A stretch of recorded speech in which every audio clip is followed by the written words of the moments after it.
Subscribe and press the bell icon so you never miss an update from Prep Ladder. Hello and welcome to Prep Ladder. Welcome to our daily quiz discussion. Let's get started and come to our first question. तो जो आज का हमारा first question है वो है कि which one of the following countries has issued a decree banning the India out campaign, कि इनमें से किस कंट्री ने डिक्री इशू की है जिसने इंडिया आउट कैंपेन को बैन कर दिया है। तो जो इसका राइट आंसर है वो है B, Maldives has issued a decree banning the India out campaign. तो ये इंडिया आउट कैंपेन क्या है इसके बारे में हम लोग देख लेते हैं। एक्चुअली जो ये इंडिया आउट कैंपेन है ये एक ऑर्गेनाइज्ड कैंपेन है मालदीव्स के अंदर, और ये जो कैंपेन है इसको ट्विटर पे रन किया गया है। हुआ क्या कि 2013 में जब अब्दुल्ला यमीन की सरकार मालदीव्स में बनती है तो 2013 से लेके 2018 के बीच में जो मालदीव्स और इंडिया के रिलेशंस होते हैं उसमें काफी ज्यादा डिस्ट्रप्शंस होती हैं। क्यों? क्योंकि जो अब्दुल्ला यमीन की सरकार थी वो प्रो चाइना थी and he was a puppet in the hands of China. कैसे? चाइना स्ट्रिंग ऑफ पर्ल्स की थ्योरी के तहत इंडिया को इनसर्कल कर रहा है, और उस इनसर्कलमेंट के अंदर जो मालदीव्स है वो एक काफी इंपॉर्टेंट प्लेयर है।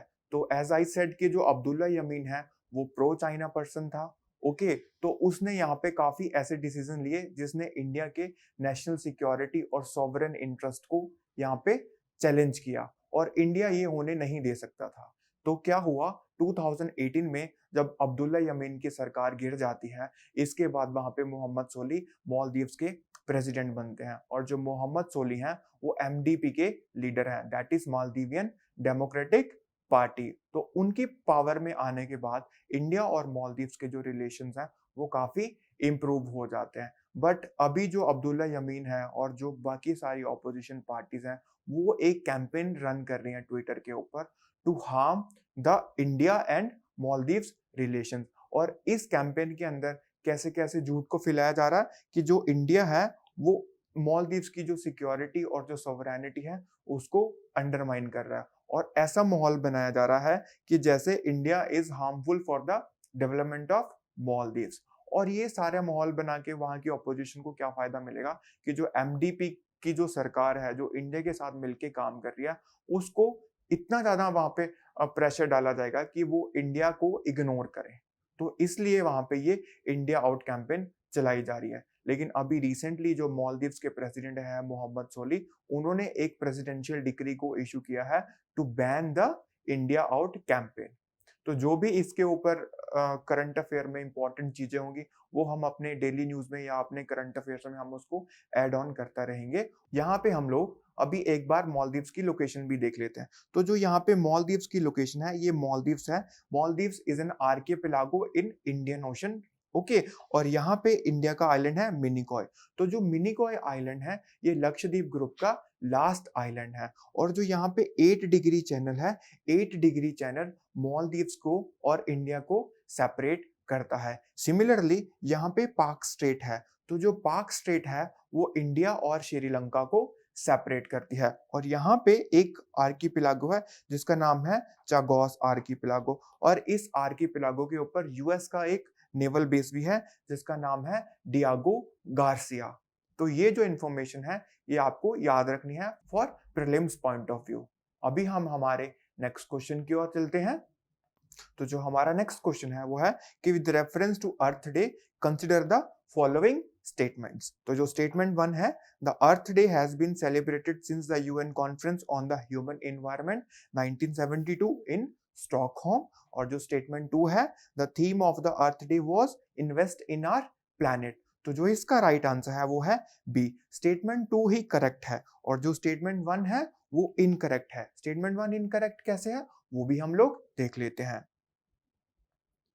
तो जो स्टेटमेंट 1 है उसमें था कि इसको 1970 में स्टार्ट किया गया था, बट इसको स्टार्ट कैसे किया कि जो सबसे पहला अर्थ डे है उसको 1970 में ऑब्जर्व करा। कहाँ पे? यूएस में। क्या होता है कि जो यूएस का वेस्टर्न कोस्ट है वहां पे सेंटा बारबरा ऑयल स्पिल होता है, और उस ऑयल स्पिल के अंदर काफी ज्यादा सी बर्ड्स, डॉल्फिन, सी लाइन्स और सील्स की डेथ हो जाती है। तो लोग काफी ज्यादा एंगर में आके प्रोटेस्ट करते हैं, तब वो वहां पे फर्स्ट अर्थ डे को सेलिब्रेट करते हैं। और जो अभी रिसेंटली अर्थ डे है उसकी थीम जैसे मैंने बताया, इन्वेस्ट इन आवर प्लैनेट थी। और जो अभी अर्थ डे है उसको 22 अप्रैल को मदर अर्थ डे घोषित किया था यूएनओ ने 2009 में, and it is intended to be a reminder that healthier our ecosystem are the healthier the planet and its people. तो जितना अच्छा हमारा इकोसिस्टम होगा उतना अच्छा, उतना हेल्दी हमारा प्लैनेट बनेगा और उतने हेल्दी इसके लोग होंगे। तो ये हमारा सेकंड क्वेश्चन से रिलेटेड था। अभी हम हमारे थर्ड क्वेश्चन की ओर चलते हैं। ऑलराइट, तो जो हमारा थर्ड क्वेश्चन है वो है कि with reference to Lata Dinanath Mangeshkar award consider the following statement. Statement 1 है the award will be given by Sangeet Natak academy. Statement 2 the award would be given each year to only one individual for exception contribution in music. तो जो इसका right answer है वो है D. दोनों की जो दोनों स्टेटमेंट्स हैं वो गलत हैं। सबसे पहले तो हम लोग ये देख लेते हैं कि ये प्रैक्टिस क्वेश्चन हमने क्यों लिया है।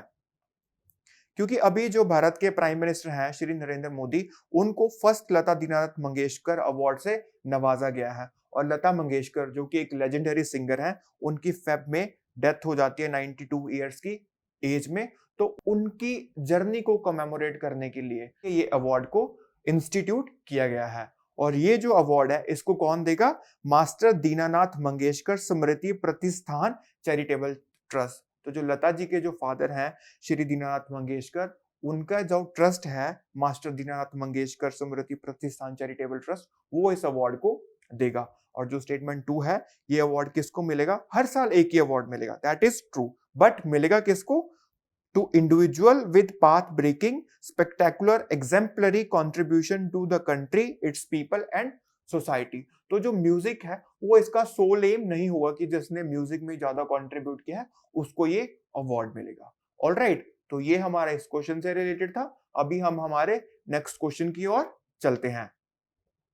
तो जो हमारा नेक्स्ट क्वेश्चन है वो है with consider the following statements. Statement 1 Seychelles is an island republic in the Mediterranean Sea. Statement 2 it is situated between latitude of 4.6796 south and a longitude of 55.4920 east. तो जो इसका राइट आंसर है वो है B. सिर्फ ये वाली statement correct है और जो ये वाली स्टेटमेंट है कि सेचेल्स मेडिटेरेनियन सी में लोकेटेड है, ये स्टेटमेंट गलत है। कैसे, ये भी हम लोग देखते हैं एक्सप्लेनेशन में। सबसे पहले क्या है कि जो सेचेल्स है वो इंडियन ओशन में है, ना कि मेडिटेरेनियन सी में। और जो इसका लॉन्गिट्यूडनल और जो इसका लॉटिट्यूडनल इसका जो एस्पेक्ट है वो हम लोग देखते हैं एक मैप के थ्रू। सपोज ये अर्थ है, ऑलराइट, और जो इक्वेटर है, equator divides the earth into 2 equal halves. तो जो इक्वेटर के नॉर्थ में है वो है नॉर्दर्न हेमिस्फीयर और जो इक्वेटर के साउथ में है वो है सदर्न हेमिस्फीयर। ऑलराइट, और सिमिलरली जो जीएमटी है, GMT divides the earth into 2 equal parts. जो ईस्ट में है वो ईस्टर्न हेमिस्फीयर है और जो वेस्ट में है वो वेस्टर्न हेमिस्फीयर है। ओके, और ये 0 डिग्री पे है ज्योग्राफिकल इक्वेटर। तो अगर आपसे पूछा जाए कि इंडिया नॉर्दर्न हेमिस्फीयर में आता है या सदर्न हेमिस्फीयर में आता है, तो India lies completely in the northern hemisphere. अगर जीएमटी के अकॉर्डिंग पूछा जाए तो India lies completely in the eastern hemisphere.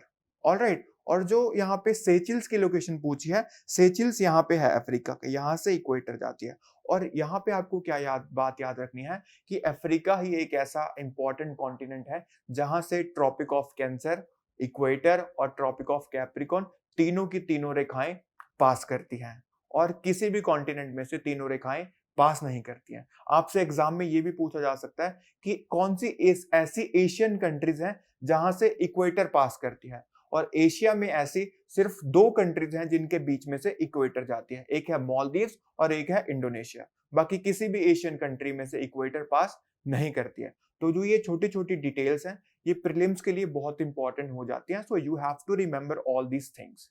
तो यहाँ पे सेचेल्स की लोकेशन है, सेचेल्स यहाँ पे लोकेटेड है। Okay, 4.6796 south. तो जैसे यहाँ पे इक्वेटर है तो यहाँ से 1 2 3 4 ऐसे नीचे को काउंट होता शुरू होगा। ओके, और ईस्ट से क्या कोमेमोरेट करता है? ईस्ट से ये ईस्टर्न हेमिस्फीयर को दर्शाता है। अभी यहाँ पे सेचेल्स के बारे में थोड़ा और देख लेते हैं। ये मेरे पास इंडियन ओशन का मैप है, तो ये सेचेल्स है इंडियन ओशन में लोकेटेड। ऑलराइट, यहाँ पे मॉरिशस है, रीयूनियन आइलैंड है और यहाँ पे मोजाम्बिक चैनल है। तो जो मोजाम्बिक चैनल है वहां से काफी ट्रेड पास करती है बाय वॉल्यूम। ऑलराइट, तो it is important to have some kind of basis in this area. तो इसके तहत इंडिया सहचिल्स में और मॉरिशियस में 2 इंपॉर्टेंट बेसिस बना रहा है। एंड प्लीज आप मुझे ये कमेंट में बताइएगा कि जो इंडिया इस एरिया में बेस बना रहा है उन बेसिस का नाम क्या है। मैं नाम आपको बता देता हूँ, Agalega and assumption island. But आप मुझे ये बताना कि जो एगलिगा है वो किस कंट्री में है और जो एजम्पशन है वो किस कंट्री में है। और जो यहाँ पे जो ये रीयूनियन आइलैंड है, तो रीयूनियन आइलैंड ओवरसीज टेरिटरी है किसकी? फ्रांस की। तो फ्रांस के साथ भी हमारा लॉजिस्टिक एग्रीमेंट है जिसके तहत हम यहाँ पे जो फ्रांस के जो नेवल फैसिलिटीज हैं उनको हम लोग यूज कर सकते हैं। ऑलराइट, और जो मेडागास्कर है यहाँ पे भी हमारी एक लिस्टिंग पोस्ट है। तो ये सारा का सारा आईआर में बहुत इंपॉर्टेंट हो जाता है क्योंकि इन सब एरिया की काफी स्ट्रेटेजिक इंपॉर्टेंट है।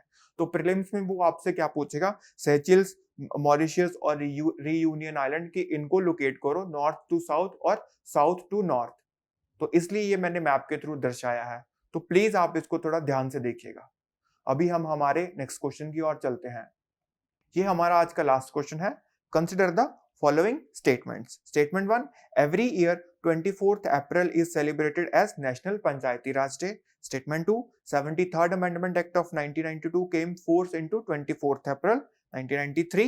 73rd Amendment Act vested constitutional status on Panchayati Raj institutions. तो जो इसका राइट आंसर है वो है डी।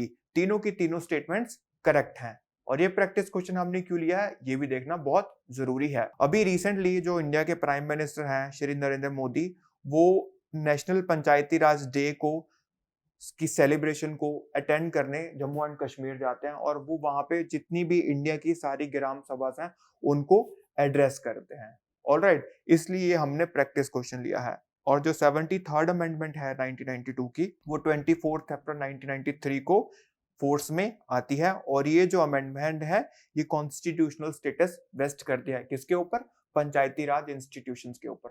पर जो यहाँ पे 74th अमेंडमेंट है that is related to municipalities, और यहाँ पे 11th और 12th शेड्यूल को भी कॉन्स्टिट्यूशन में ऐड करा जाता है। तो जो 73rd अमेंडमेंट है वो 11th शेड्यूल को ऐड करती है और 11th शेड्यूल में 29 आइटम्स हैं।